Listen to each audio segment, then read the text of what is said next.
kelas 5 di seluruh Nusantara. Perkenalkan, namaku Kina. Kalian bisa memanggilku Kak Kina. Nah, pagi ini aku baru saja selesai sarapan. Kalian udah sarapan juga kan?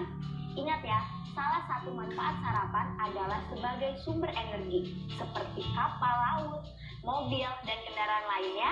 Diri kita juga butuh bahan bakar untuk beraktivitas hari ini. Nah, itu bisa didapatkan dari sarapan.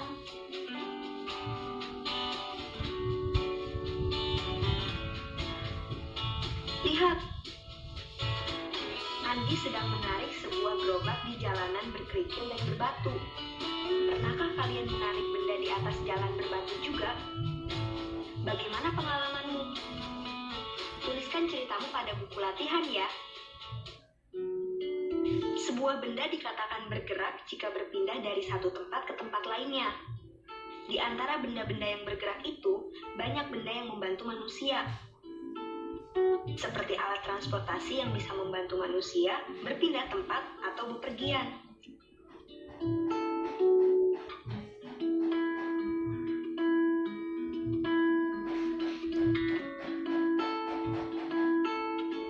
Ada beberapa faktor yang mempengaruhi gerak suatu benda.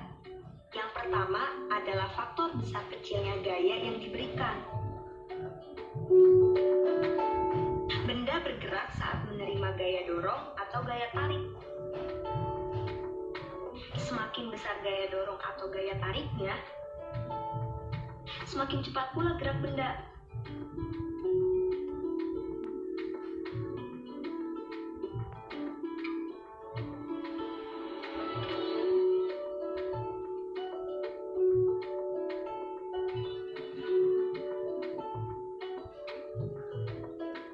Namun, benda juga mendapatkan gaya gesek yang mempengaruhi kecepatan gerak benda.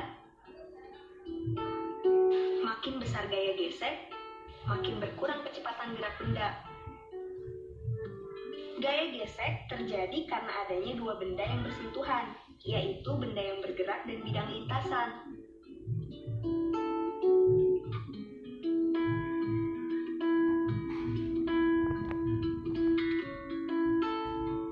Jika gaya gesek lebih besar daripada gaya dorong atau gaya tarik, benda akan diam atau berhenti.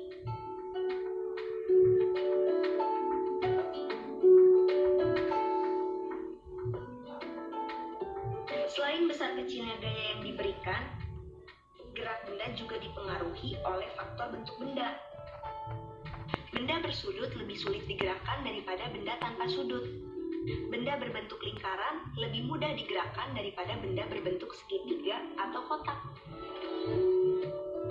Faktor yang mempengaruhi gerak benda selanjutnya adalah faktor ukuran benda, yaitu volume dan berat benda.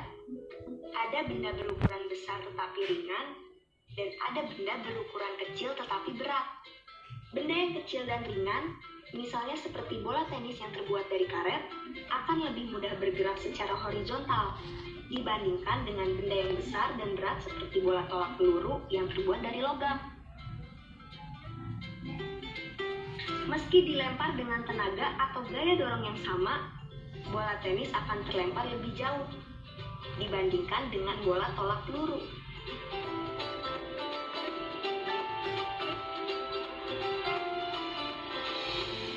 Selanjutnya, gerak suatu benda juga dipengaruhi oleh faktor luas permukaan benda. Makin luas permukaan benda yang bergerak, maka semakin besar pula gaya geseknya. Akibatnya, benda akan makin sulit bergerak. Begitu pula sebaliknya. Makin sempit permukaan benda yang bergerak, maka semakin kecil pula gaya geseknya. Akibatnya, benda akan lebih mudah bergerak. Faktor yang mempengaruhi gerak benda selanjutnya adalah faktor permukaan bidang. Makin kasar permukaan bidang yang dilalui benda, maka makin sulit benda bergerak.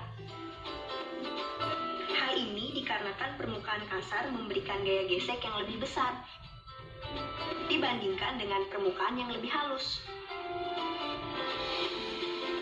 Nah, sekarang kalian kalian bisa mengamati benda-benda bergerak di sekitarmu. Coba jawab beberapa pertanyaan ini. 1. Apa saja 5 faktor yang mempengaruhi gerak benda? Kedua, apa yang menyebabkan kamu merasa berat saat mendorong gerobak di jalanan berbatu? Ketiga, jika ada 2 motor mogok, yang satu karena kehabisan bensin, yang lainnya karena ban roda bocor, motor mana yang lebih mudah didorong? Mengapa motor tersebut lebih mudah didorong? Tulis jawabanmu di buku latihan ya. Kakak baruku. Gaya. Kekuatan yang menghasilkan gerakan.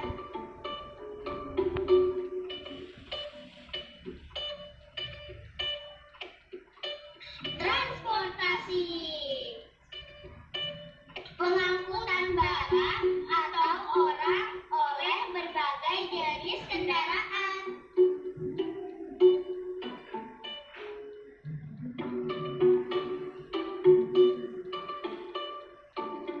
Gerobak.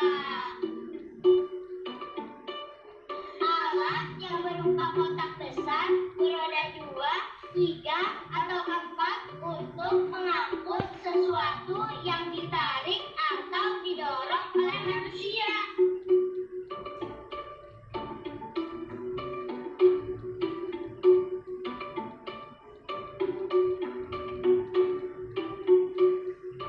Tolak peluru.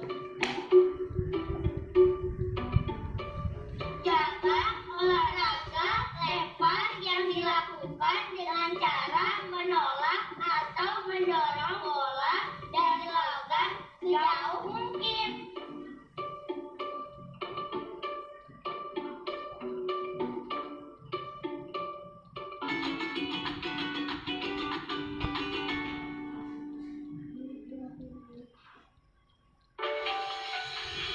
Hai, salam jumpa pemirsa, Wilujeng Sufi.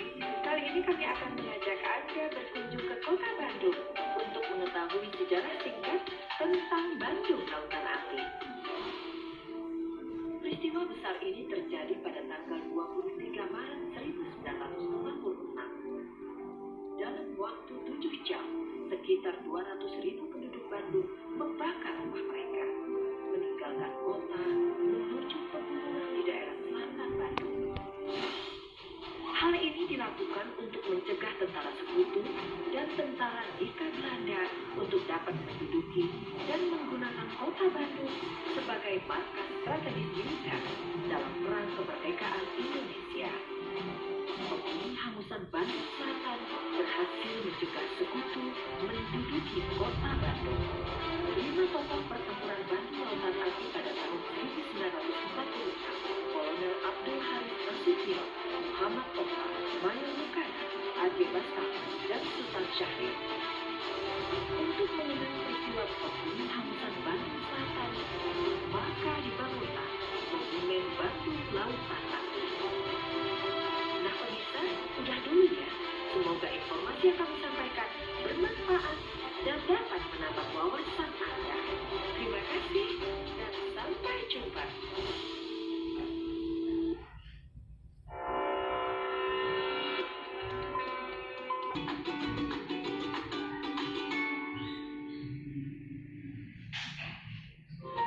Ayo menemukan.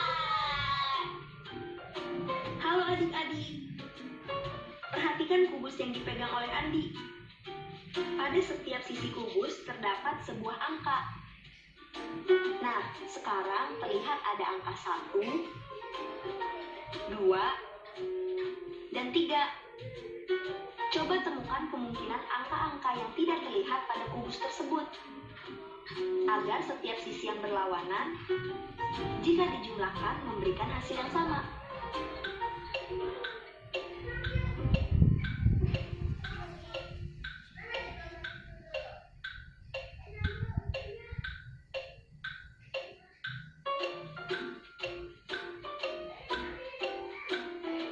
Yeay!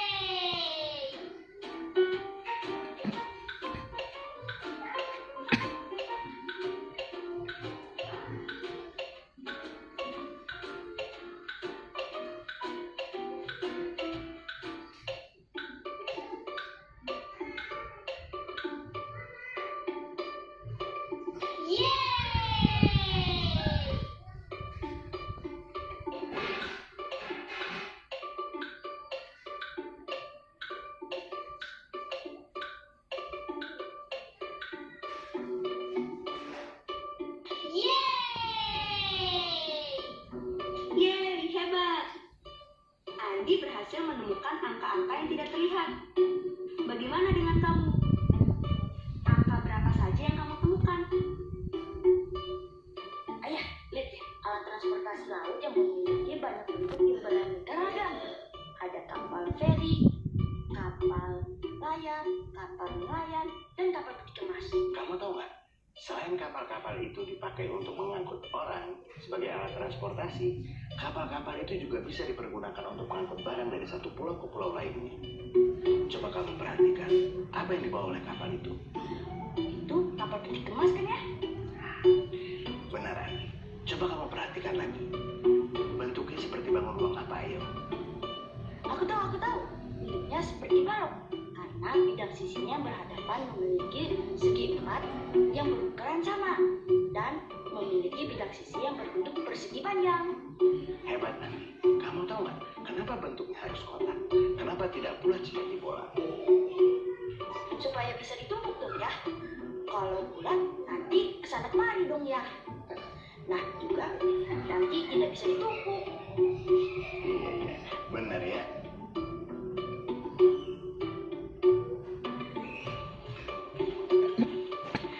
Andi, kotak kue yang kamu bawa itu bentuknya sama ya dengan peti kemas tadi? Beda dong ya.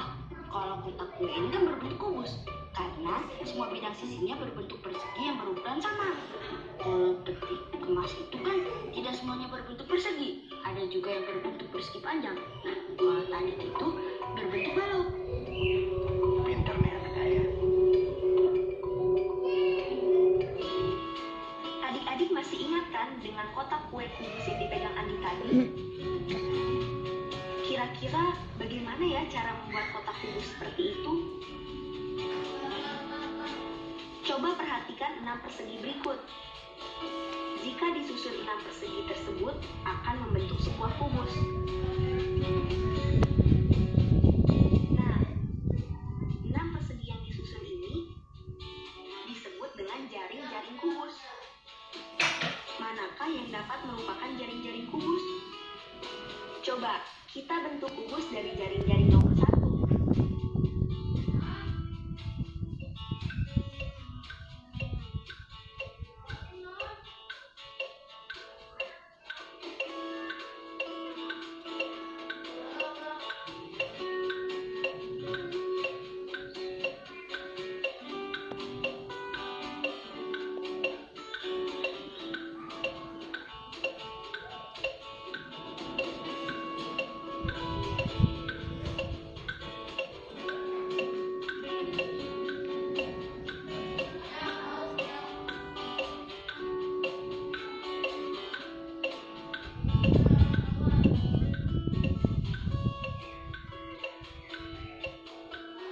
Ternyata tidak bisa. Dua sisinya tidak tertutup. Kita coba nomor 2.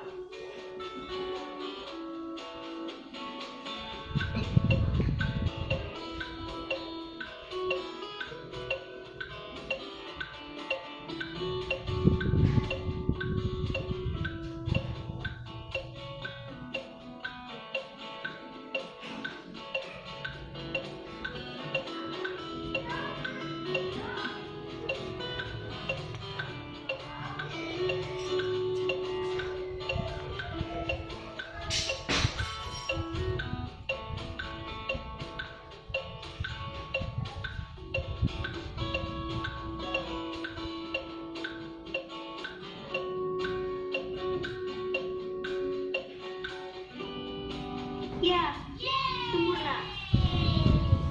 Sebagai bangun kubus. Buktikan pada nomor 3.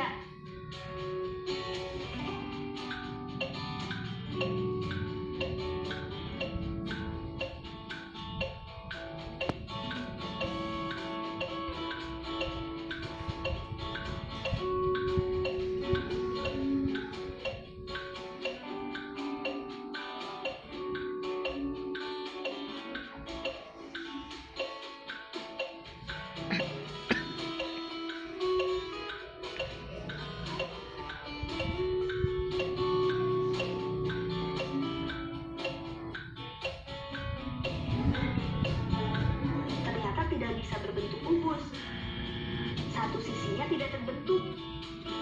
Bagaimana dengan nomor 4?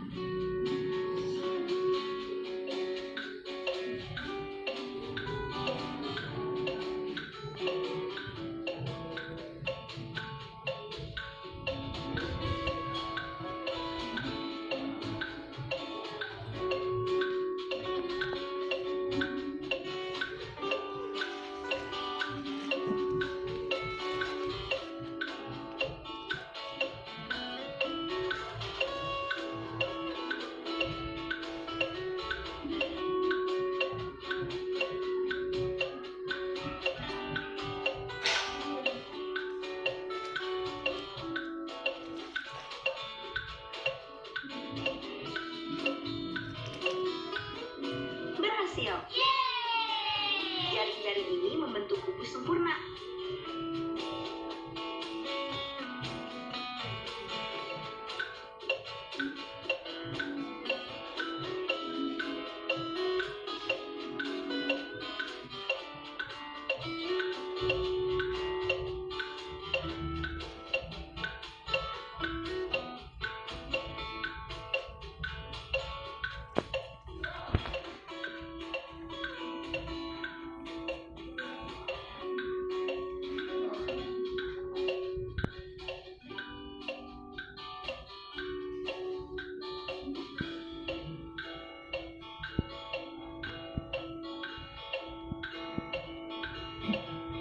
Ternyata jaring-jaring nomor 5 juga dapat membentuk kubus sempurna.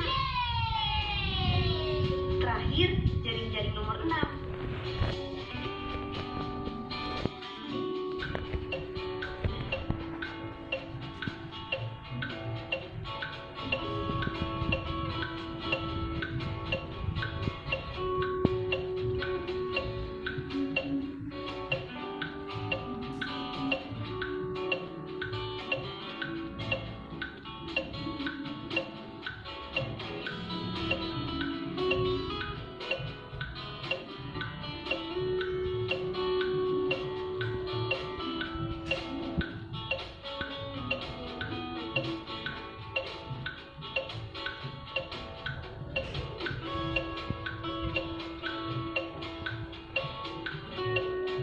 Ya, ternyata tidak terbentuk kubus sempurna.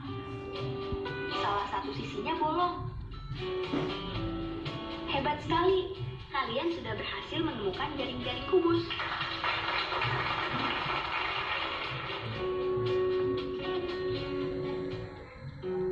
Proyek kreatif minggu ini. Adik-adik kelas 5, tahu nggak apa yang Kak Kinan pegang ini? Ini adalah miniatur kapal.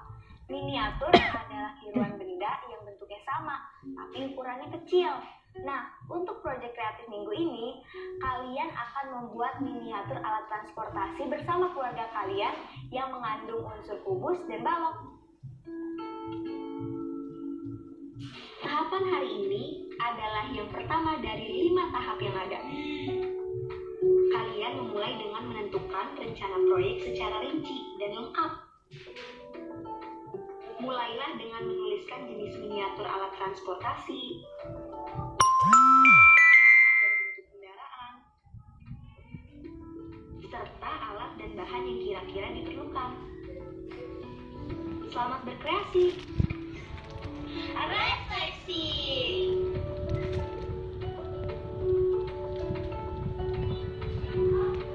Akhirnya pembelajaran hari ini selesai juga. Tapi sebelum kita mengakhirinya, kita mengulang pembelajaran hari ini sebagai refleksi. Apa saja yang sudah kita pelajari hari ini? Ada 5 faktor gerak benda, mengetahui 4 kosakata baru, dan mengenal jaring-jaring kubus.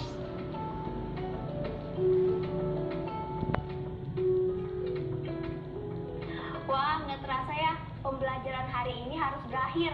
Tapi jangan sedih, tetap semangat, sehat, dan bahagia. Besok kita akan jumpa kembali.